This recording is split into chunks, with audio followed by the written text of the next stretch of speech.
જય માતાજી, હું ભાવનગરથી કુસુમબેન ચુડાસમા બોલું છું. તો મારા કિચનમાં તમારું સ્વાગત છે. તો આજે આપણે બનાવવાના છીએ મંચાવ સૂપ. તો મંચાવ સૂપમાં મેં કોબી લીધી છે, કેપ્સિકમ લીધા છે, ગાજર લીધા છે, આદુ મરચાંની પેસ્ટ લીધી છે, વિનેગર લીધું છે. તો આપણે શરૂ કરી દઈશું.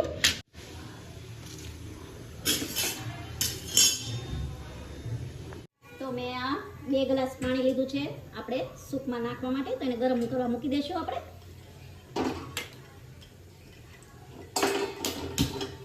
તો એમાં આપણે મેં મોટી ચમચી સોયા સોસ લીધો છે. તો એમાં આપણે ઉકળવામાં નાખી દેવાનો છે.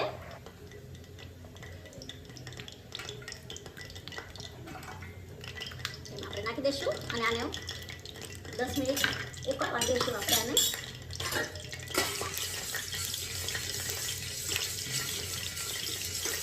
અને આપણે 10 મિનિટ ઉકળવા દઈશું. હવે આપણું આ તેલ આવી ગયું છે બસ.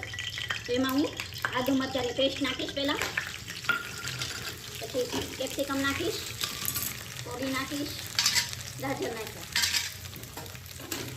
આને આપણે સાતળી લેવાનું છે. બહુ કાચું નથી રાખવાનું અને ચડવાઈ નથી દેવાનું.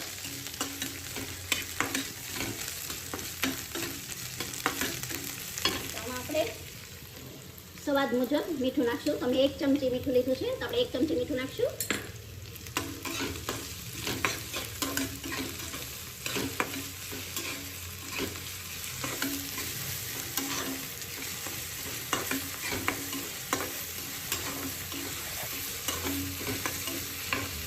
આપણે થાય છે તો આમાંથી આપણે વિનેગર 1 ચમચી મોટી નાખી દઈશું.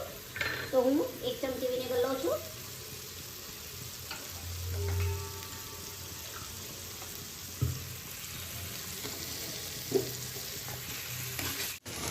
આપણું થઈ ગયું છે.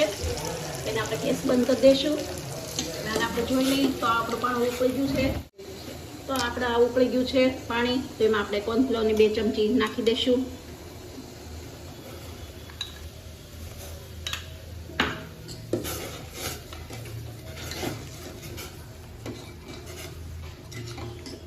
આપણું બની ગયું છે. તો એને એમાં નાખી દેવાનું છે આપણે.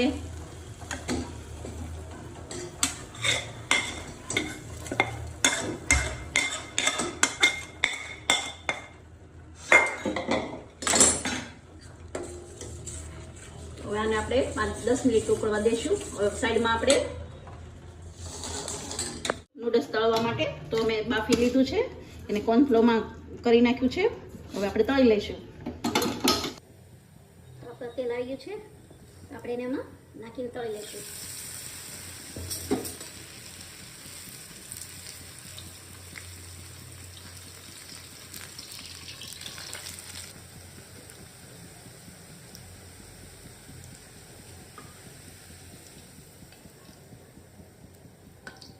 આપણું આ મંચાવ સૂપ તૈયાર છે. તો આપણે સર્વ કરશું.